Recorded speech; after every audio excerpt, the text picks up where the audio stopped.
And just like that, I disappeared again. This time, while sitting right in front of him, even the cranberry sauce felt like it was judging me.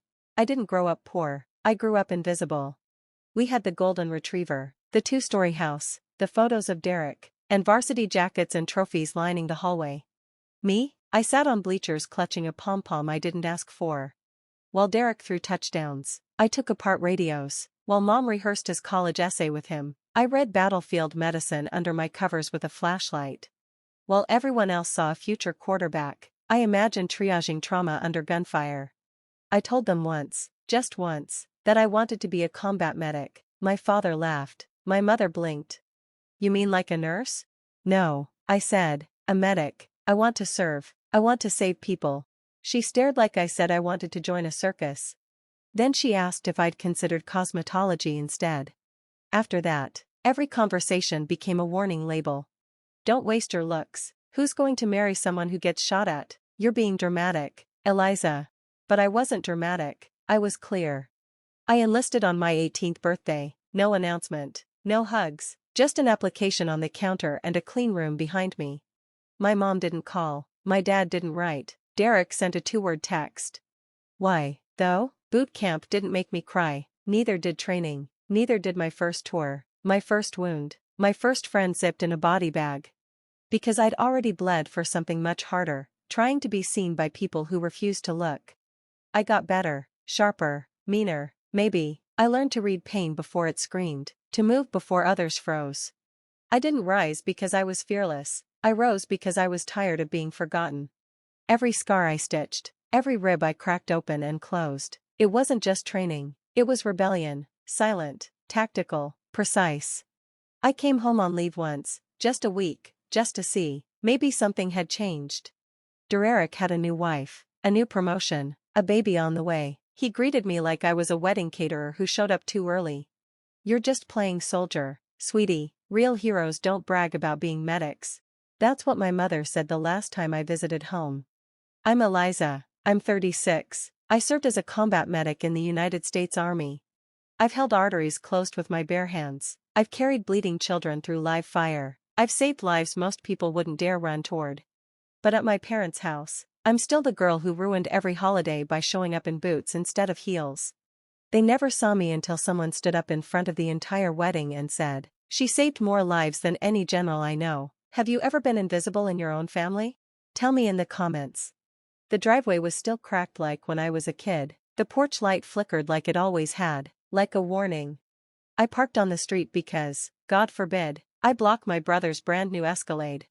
When my boots hit the pavement, I could already feel it, that cold, not just in the air, but in the walls, in their eyes. My father opened the door, looked me over, and said, "You're not in combat anymore, you can wear regular clothes, you know." No hello, no hug. Inside, the house smelled like cinnamon in judgment. My mother gave me a stiff-armed hug and muttered, "You're early." Then came Derek, all 6 feet of smugness in a designer sweater. He slapped me on the shoulder. "Still playing Army girl, huh?" I sat at the dinner table beside an empty seat labeled Sergeant E. Thomas, not Eliza, not daughter, just a rank, a formality. They talked over me like I was static. Derek bragged about his latest venture, Mom gushed about Pilates, Dad recounted for the 5th time how he met a senator at the golf club. I tried to share about the girl I saved in Syria, 7 years old, ribs cracked, eyes still trusting. But I never got past missile strike before my mom coughed and said, "Let's not talk about bombs, it's Thanksgiving." My dad asked, "You still work with those soldier people?" My mom said, "You look tired, you should try eye cream." I stayed 2 nights, didn't unpack, didn't speak unless spoken to. And on the 3rd morning, I left without saying goodbye. Not out of anger, but clarity. Some people will only ever see you as who you were, not who you've become. That realization didn't hit like a bomb, it came quietly, like the weight of 1,000 unsaid things pressing against your chest. Later, I got the wedding invite, Derek's, of course. It wasn't addressed to Eliza, just Sergeant Eliza Thomas, no dear, no warmth, just a rank, like that's the only part they acknowledge now. I stared at the envelope for an hour, not because I didn't know what to do, but because I did. It said, "You can come, just don't be yourself, don't wear the boots, don't bring the past, don't make it awkward." And I said to the empty room, I'll go, but not for them. Because some ghosts don't haunt houses, they sit at dinner tables, they wear your last name, they call you dramatic for bleeding. And this time, I wouldn't show up hoping to be understood, I'd show up to remind them I was never theirs to dismiss. I didn't wear a dress to the wedding, I wore my uniform, polished, pressed, pins gleaming, not a costume, not a protest, just the truth. When I stepped out of the rental car, the valet froze, then softly said, "Thank you for your service." I nodded, no need to explain. Inside, it was all champagne and curated joy, a winery dressed in gold and white, and then my mother's voice. "Oh, you wore that?"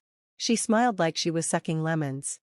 "We just didn't want to draw too much attention. It's Derek's Day, after all."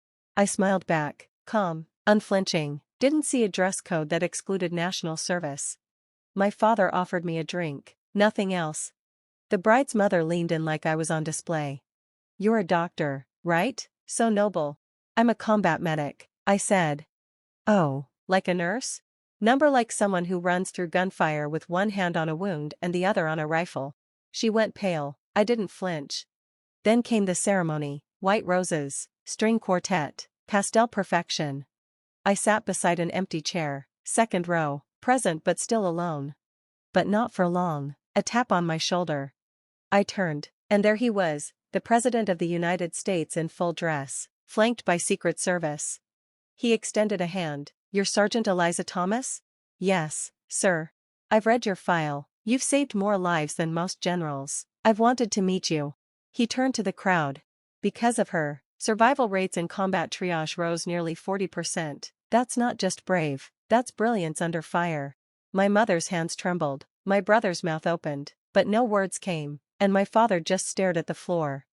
No one could dismiss me now, not when the commander-in-chief just stood beside me and said, "She didn't just serve, she changed the game." And I stood there still, not needing to be proud, just needing them to see what they never could. I was never the shame in the photo, I was the reason the photo even meant anything. That night, I stood on the balcony watching the wind roll through the vineyard. Inside, the music played, glasses clinked, laughter swirled like perfume. But I wasn't bitter, not anymore. Because something had shifted, not in them, but in me.